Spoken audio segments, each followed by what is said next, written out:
Not these.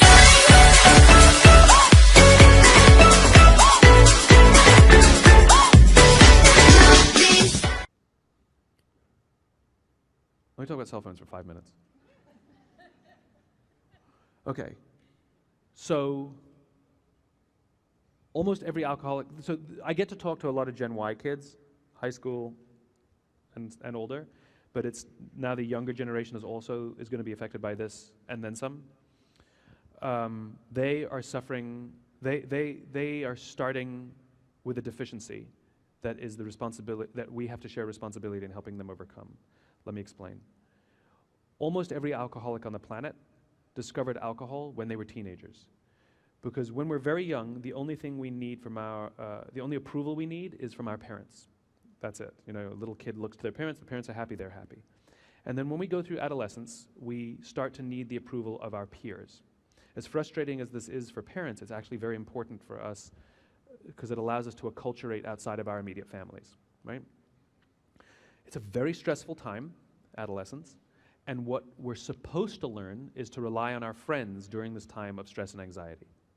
Some people accidentally discover alcohol and the numbing effects of dopamine, because that's what dopamine does. And unfortunately, they accidentally make a hardwired connection that when they suffer stress, you don't go to a friend, you go to the bottle. And that then plays out for the rest of their lives. All alcoholics, 100%, drink for a finite number of reasons. Social stress, financial stress, career stress. That's pretty much it, right? It's a coping mechanism. So we know that you get a dopamine release, which is the same chemical that makes you feel good when you drink. We know that you get a dopamine release when your phone goes buzz or beep or flash or, bing. We know that you get that when you get social media alerts as well.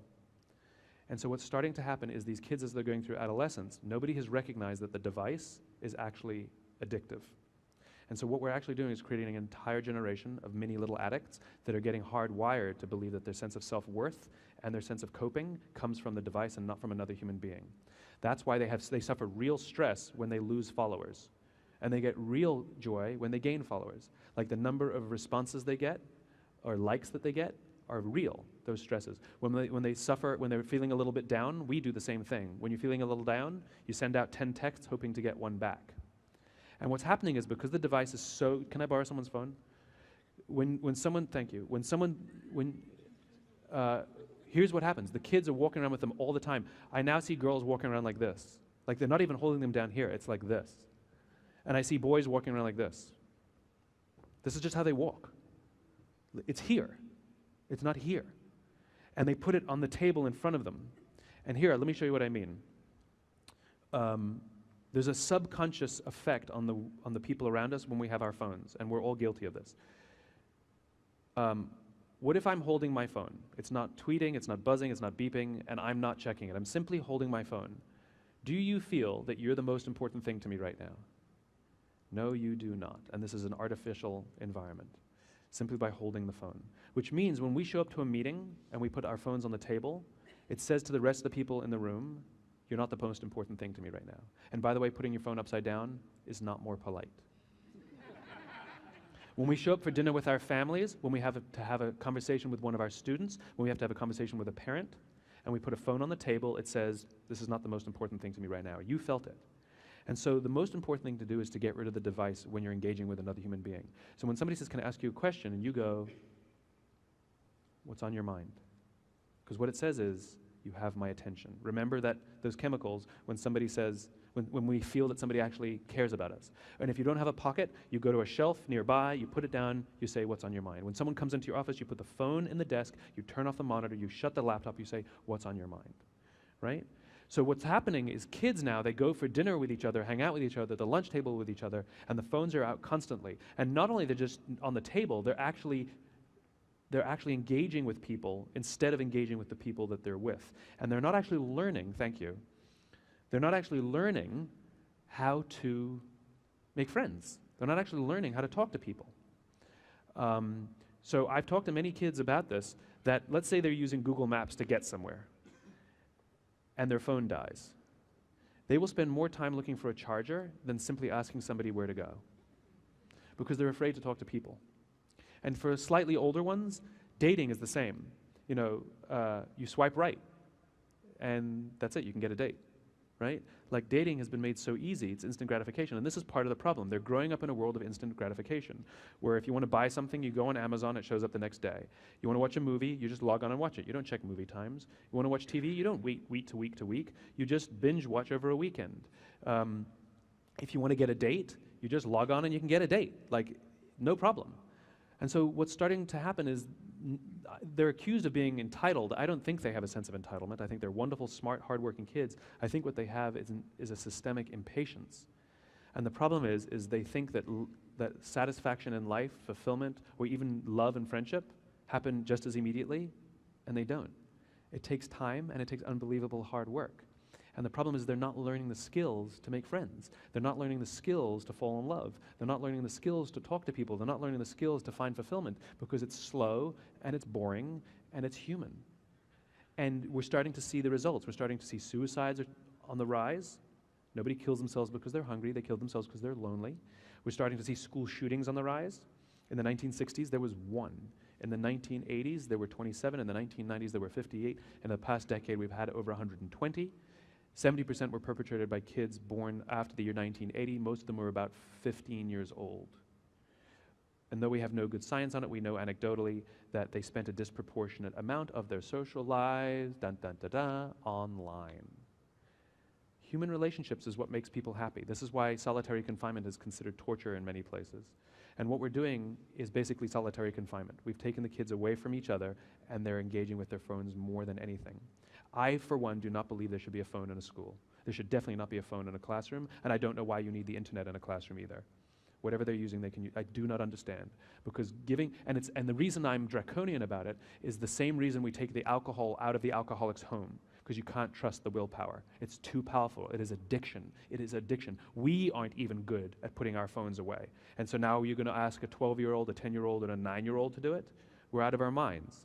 The only way to do it is to take the phone away. To ban them in a classroom and ban them in a school. They will hate it at the beginning and then watch what happens. I'll give you some personal experiences. So when I go in to do workshops with people, I'll sit with a room full of executives, and the first thing I do is I take a bucket or a bowl and I walk around the room and I make them throw their phones in the bucket or the bowl. I get very dirty looks and they are not happy.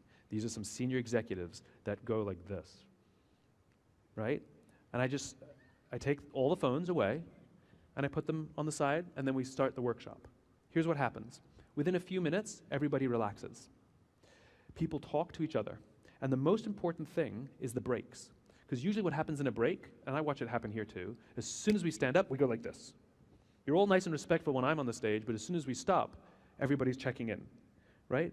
Now, as an aside, there's no quicker way to undermine the trust in your people than to feel the need that you have to check in every hour, as opposed to saying, hey guys, I'm going to be out for a day, you got this. I trust you, right? Make it green, check with Steve, you know? But that's what we do. We respond to everything.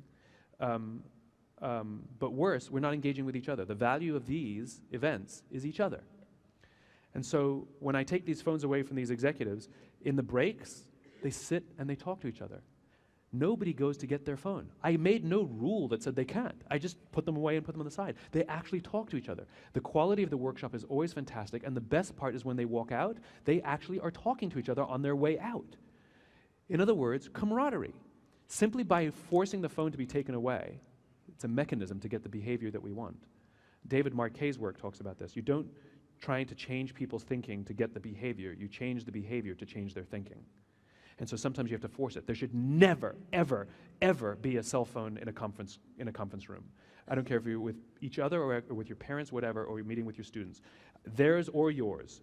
There should never be a cell phone out in any kind of conference room ever, because the quality of the meetings goes up. And I promise you, even though people will grumble, and even though they'll hate it, and even though parents will say, what about an emergency? Here's what you do in an emergency. Call this number, it's the school, tell us little Jimmy, something happened to his grandmother, and we'll go get little Jimmy for you. Old school, right? Like, I got it, there's an emergency. That doesn't mean the kid has to have a phone on the whole time, because the negative impact is not worth the benefit. And at the end of the day, how many kids have really been called up because of emergencies on their phones? I mean, you know?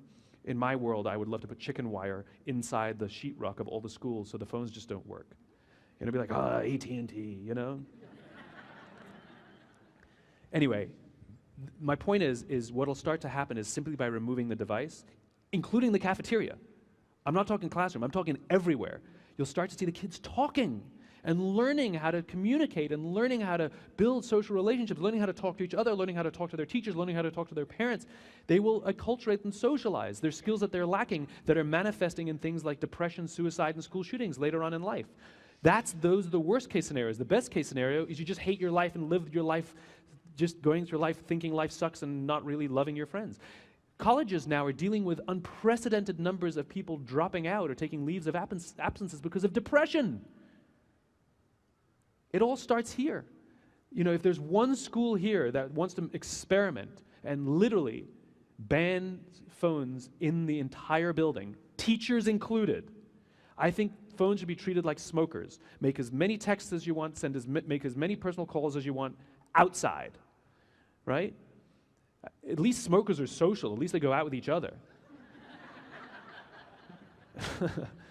And the reason I say this is not because of some highfalutin opinion. I love technology. I think there's nothing wrong with technology. It's about the balance. Alcohol is great. Drinking too much alcohol is not good for you. Gambling is fun. Gambling too much is not good for you. Cell phones are wonderful.